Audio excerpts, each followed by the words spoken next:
thus speak of the duality of the mind.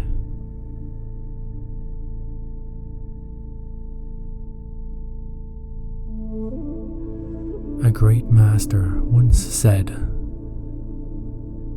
"Seek enlightenment, for all else will be added unto you."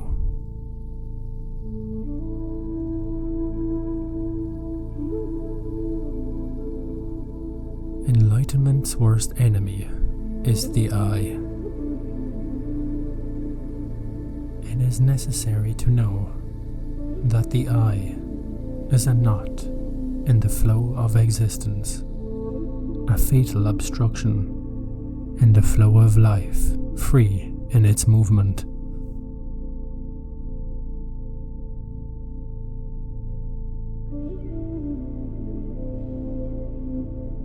A master was asked, "What is the way?" "What a magnificent mountain," he said, referring to the mountain where he had his haven. "I am not asking you about the mountain. Instead, I am asking you about the path. As long as you cannot go beyond the mountain, you will not be able to find the path," answered the master.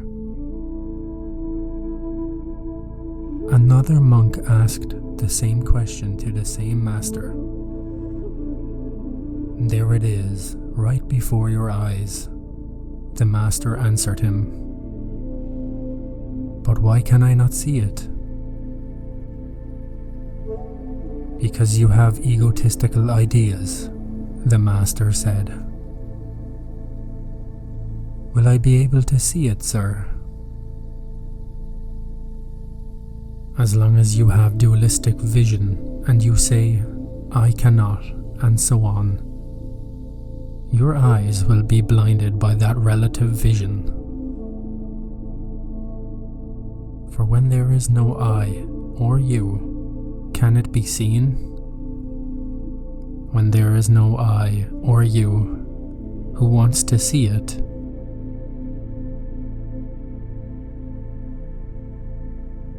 The foundation of the I is the dualism of the mind. The I is sustained by the battle of the opposites. All thinking is based upon the battle of the opposites. If we say such a person is tall, we want to say that she is not short. If we say that we are entering, we want to say that we are not exiting. If we say that we are happy, with that, we affirm that we are not sad, etc.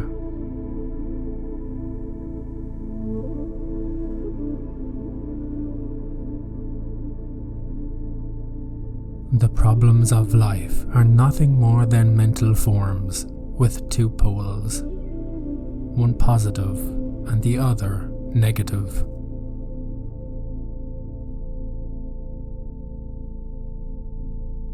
Problems are sustained by the mind and are created by the mind.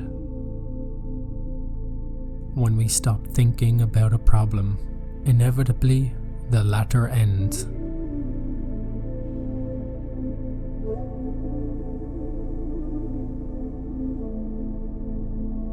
Happiness and sadness, pleasure and pain, good and evil, victory and defeat, these constitute the battle of the opposites, upon which the I is rooted.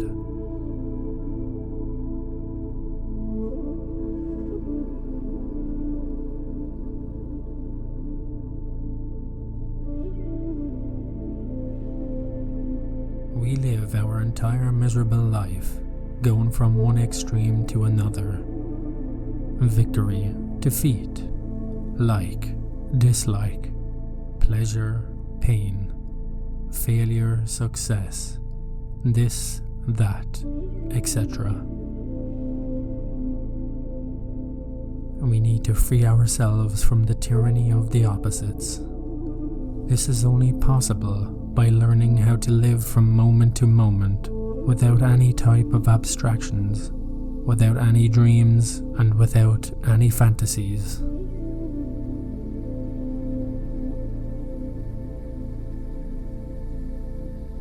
Hast thou observed how the stones on the road are pale and pure after a torrential rain? One can only murmur an "oh" of admiration. We must comprehend that "oh" of things without deforming that divine exclamation with the battle of opposites.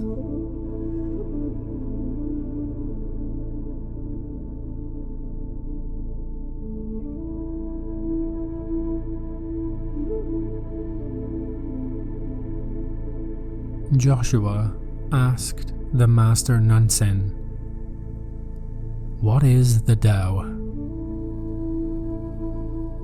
"Ordinary life," replied Nansen. "What does one do in order to live in accordance with it?" "If you try to live in accordance with it, then it will flee away from you. Do not try to sing that song. Let it be sung by itself. Does not the humble hiccup come by itself?"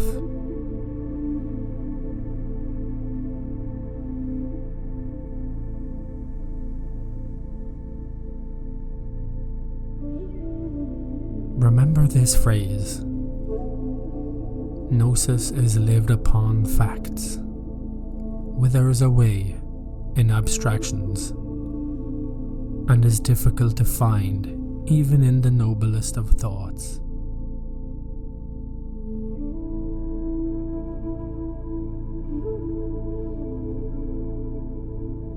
They asked the Master Bakuju,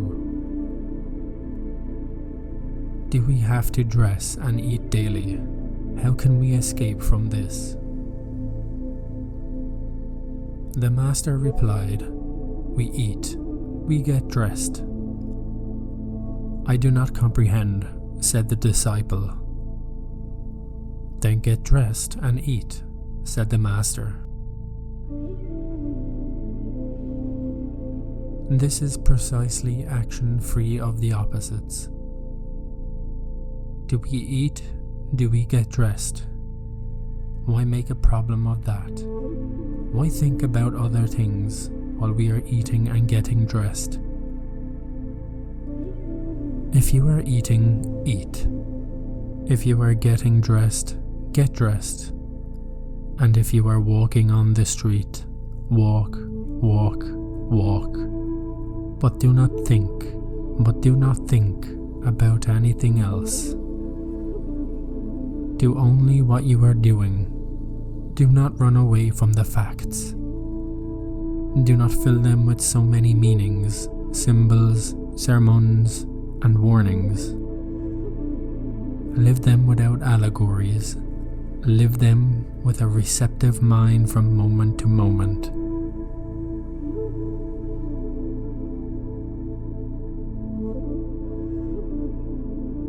Comprehend that I am talking to you about the path of action, free of the painful battle of the opposites.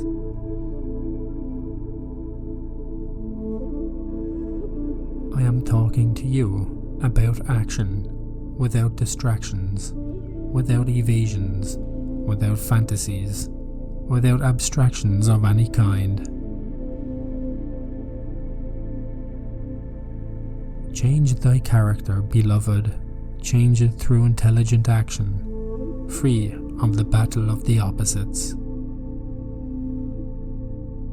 When the doors of fantasy are closed, the organ of intuition awakens.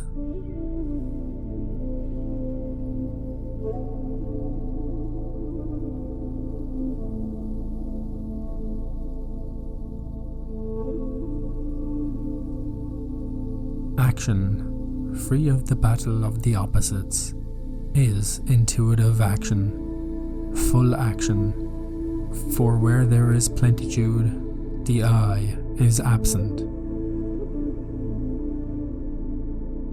Intuitive action leads us by the hand towards the awakening of the consciousness. Let us work and rest happily, abandoning ourselves to the course of life. Let us exhaust the turbid and rotten waters of habitual thinking. Thus, into the emptiness, gnosis will flow, and with it, the happiness of living.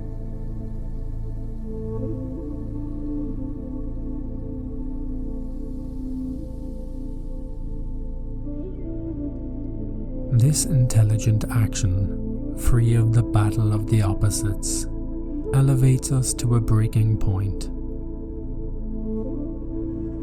When everything is proceeding well, the rigid roof of thinking is broken. Then the light and the power of the inner self floods the mind that has stopped dreaming. Then, in the physical world and beyond, while the material body sleeps, we live totally conscious and enlightened, enjoying the joys of life within the superior worlds.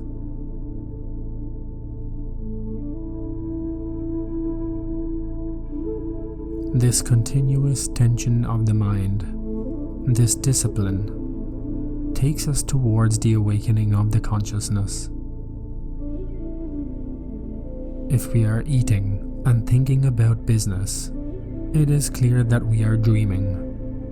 If we are driving an automobile and we are thinking about our fiancé, it is logical that we are not awake. We are dreaming. If we are working and we are remembering our child's godfather or godmother, or our friend or brother, it is clear that we are dreaming. People who live dreaming in the physical world also live dreaming within the internal worlds during those hours in which the physical body sleeps. One needs to cease dreaming within the internal worlds. When we stop dreaming in the physical world, we awaken here and now, and that awakening appears in the internal worlds.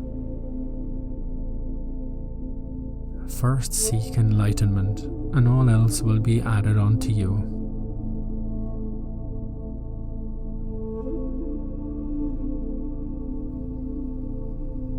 Whosoever is enlightened sees the way. Whosoever is not enlightened cannot see the way, and can easily be led astray from the path and fall into the abyss.